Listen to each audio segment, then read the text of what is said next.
यतिखेर म गौतम बुद्ध अन्तर्राष्ट्रिय क्रिकेट रङ्गशाला निर्माण अभियान स्थलबाट तपाईहरुको माझमा छु। धेरै सामाजिक सञ्जालहरुमा रङ्गशाला निर्माण अभियान रोकियो भन्ने कुराहरु आएको छ। यो स्वाभाविक पनि हो।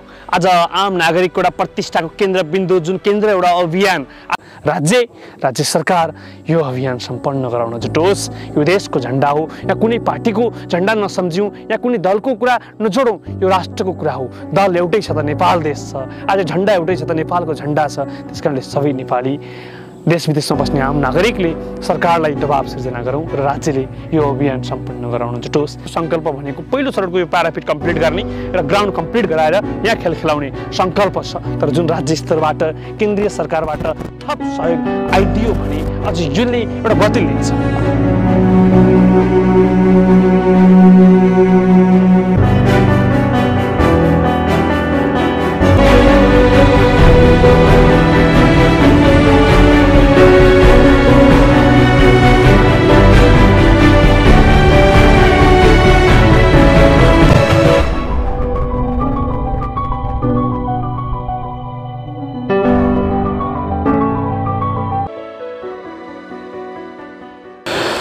सबैलाई नमस्कार। म अर्जुन भुसाल। अहिले यतिखेर म गौतम बुद्ध अन्तर्राष्ट्रिय क्रिकेट रङ्गशाला निर्माण अभियान स्थलबाट तपाईहरुको माझमा छु।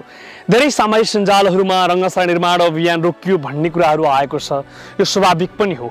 आज आम नागरिकको एउटा प्रतिष्ठाको केन्द्रबिन्दु जुन केन्द्र एउटा अभियान आज म गौतम बुद्ध अन्तर्राष्ट्रिय क्रिकेट रङ्गशाला निर्माण अभियान स्थलबाट तपाईहरुको माझमा छु। धेरै सामाजिक सञ्जालहरुमा रङ्गशाला निर्माण अभियान रोकियो भन्ने कुराहरु आएको छ। यो स्वाभाविक पनि हो। आज आम नागरिकको एउटा प्रतिष्ठाको केन्द्रबिन्दु जुन केन्द्र एउटा अभियान आज सबैको सहयोगमा सुरुवात भएको अभियान थियो। आजका दिनसम्म आउँदै गर्दा रङ्गशाला निर्माण अभियान अहिले 286 वटै पिल्लर उठिसकेर पनि पहिलो चरणका प्याराफिट जो 3000 दर्शकले हेर्न मिल्ने प्याराफिटहरू कम्प्लिट भइसकेको अवस्था छ। र अहिले म जहाँ उभिएको छु इन्टरनेसनल खेल मैदान यो ग्राउन्ड हो। ग्राउन्डमा पनि दुबो रोपिसकेर पनि काम कम्प्लिट भइसकेको छ भने अब यो दुबोलाई मिलाउने क्रम जारी छ र अब केही समयमा यो ग्राउन्ड पनि कम्प्लिट हुने अवस्थामा छ। आजका दिनसम्म आउँदै गर्दा करिब 55 करोड रङ्गशाला निर्माण अभियानमा खर्च भएको छ, जसमध्येमा 16 करोड अहिले पनि बक्यौता रकम तिर्नुपर्ने अवस्था रहेको छ। कोभिड भयो। कोभिड त्यति नभइदिएको भए पनि आम नागरिकले सहजता तरिकाले यदि धेरै सहयोग गर्नु भएको थियो। विदेशमा बस्नेहरूले यो अभियान बन्नुपर्छ है भनेर आफ्नो क्षमता अनुसार पठाउनु भएको थियो। स्वदेशमा बस्नेहरूले पनि सहयोग गर्नु भएको थियो। विभिन्न आमा समूह, टोल सुधार, विभिन्न संस्थाहरू आएर सहयोग नगर्नु भएको होइन, गर्नु भएकै हो।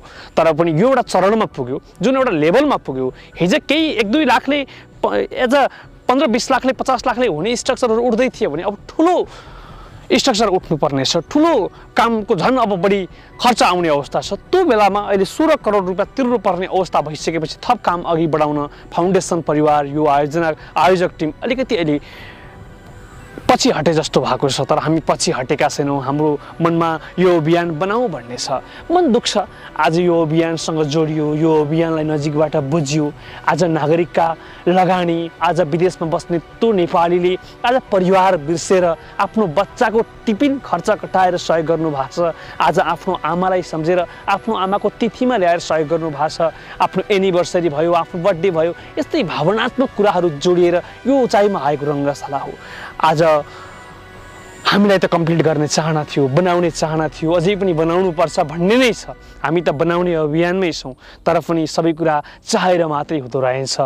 आज आम नागरिकको सहयोग फेरि नपाएको होइन, विश्वास पनि नपाएको होइन, नागरिक स्तरबाट पनि हुनुसम्म सहयोग भएकै हो। तर जुन राज्य स्तरबाट केन्द्रीय सरकारबाट थप सहयोग आइदियो भने अझ यसले एउटा गति लिन्छ।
अहिले लौ हिजोको कामहरू केही मात्रामा थोरै बजेटले पनि अघि बढ्ने कामहरू थिए भने अबको खर्च भनेको एकैचोटि धेरै ठुलो खर्च छ। अहिले पहिलो चरणको प्याराफिट कम्प्लिट भयो भने अब दोस्रो चरणको प्याराफिट उठाउनको लागि म्याक्सिमम खर्च आउँछ। त्यसकारणले अब यसका लागि बजेटको आवश्यकता छ।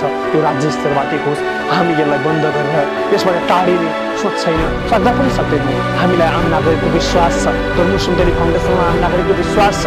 आज यस अभियानका प्रमुख आदरणीय सीताराम प्रसाद धर्मोज जो दिनरात रूपमा यही अभियानलाई सम्पन्न गराउन आज आफ्नो व्यक्तिगत इच्छा चाहनाहरूलाई तिलाञ्जली दिएर यही अभियानको नेतृत्व गरिरहेको छ। उहाँको मनमा पनि के नै थियो, यही देश सुन्दर बनोस्, यही देशका खेलाडीहरू सुन्दर बनाउँ। उहाँ आफै फरक विधाको मान्छे, आफ्नो कलाकारिताको मान्छे, खेल क्षेत्रको मन्दिर बनाउन जुट्नु भएको छ।